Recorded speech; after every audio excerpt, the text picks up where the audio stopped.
জীৱনত বহুতবাৰ এনেকুৱা কিছুমান মানুহৰ সৈতে আমাৰ মুখামুখি হ'ব, এনে কিছুমান মানুহ আমি জীৱন বাটত লগ পাই আহিম, যিসকলে আমাক অপদাৰ্থ অথবা অপ্ৰয়োজনীয় বুলি ভাবি আমাক এৰি থৈ যাব অথবা আমাক অৱহেলাৰ উপহাৰ দিব।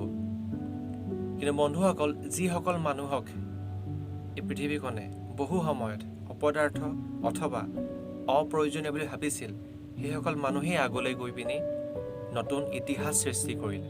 যেতিয়া কোনোবা এজন ব্যক্তিয়ে আমাৰ ওপৰত এটা প্ৰশ্নবোধক চিন আনে, আমাৰ চৰিত্ৰক লৈ, আমাৰ দক্ষতাক লৈ অথবা আমাৰ অস্তিত্বক লৈ, তেনে জটিল সময়বোৰত আমি নিজকে নিজেই তললৈ লৈ যোৱাৰ পৰিৱৰ্তে আগতকৈ বেছি শক্তিশালী হৈ আমি উঠিব লাগে। আমাৰ নিজৰ স্থিতি কি, সেই স্থিতিটো সমাজৰ আগত, এই পৃথিৱীৰ আগত প্ৰকাশ কৰিব লাগে। জীৱন খুবেই ধুনীয়া, সুখ দুখ সকলোখিনি ইয়াত আছে। সুখ দুখ হাঁহি আনন্দ সকলোৰে সমৃদ্ধ এক যাত্ৰা হৈছে জীৱন। জীৱনৰ আটাইতকৈ ডাঙৰ উপহাৰটোৱেই হৈছে যে জীৱন নিজেই, অৰ্থাৎ ইয়াৰ প্ৰতিটো দিন, ইয়াৰ প্ৰতিটো পল খুব সুন্দৰ হ'ব পাৰে যদি আমি ইচ্ছা কৰোঁ।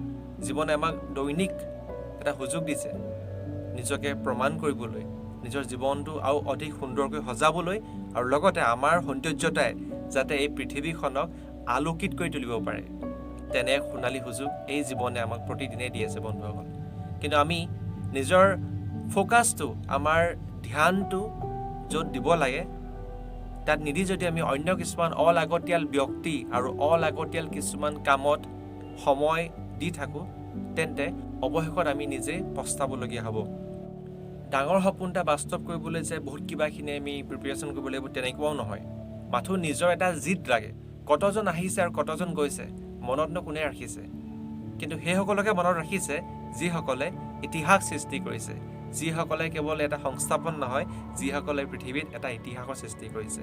গতিকে বন্ধুসকল, কেৱল সংস্থাপনমুখী নহ'ব, ইতিহাস সৃষ্টি কৰিম বুলি যাত্ৰাটো আগুৱাই নিয়ক। আৰু চাব, এদিন আপোনাৰ দেহটোৰ মৃত্যু হ'ব, কিন্তু তথাপিও আপোনাৰ নামটোৰ, আপোনাৰ আদৰ্শৰ অপমৃত্যু কেতিয়াও নহয়। সেয়া আজীৱন মানৱ সমাজত থাকি যাব আৰু বছৰ বছৰ জুৰি আহিবলগীয়া সময়ছোৱাত এই পৃথিৱীৰ নতুন তৰুণ তৰুণীক আপোনাৰ আদৰ্শই আলোকিত কৰি ৰাখিব, উৎসাহিত কৰি ৰাখিব। বন্ধুসকল, জীৱনবোৰ অনুপম, কিন্তু এই জীৱনত কেৱল হতাশা নহয়, এই জীৱনত থাকিব লাগিব সফলতাৰ এক নতুন পৰিভাষা। ধন্যবাদ।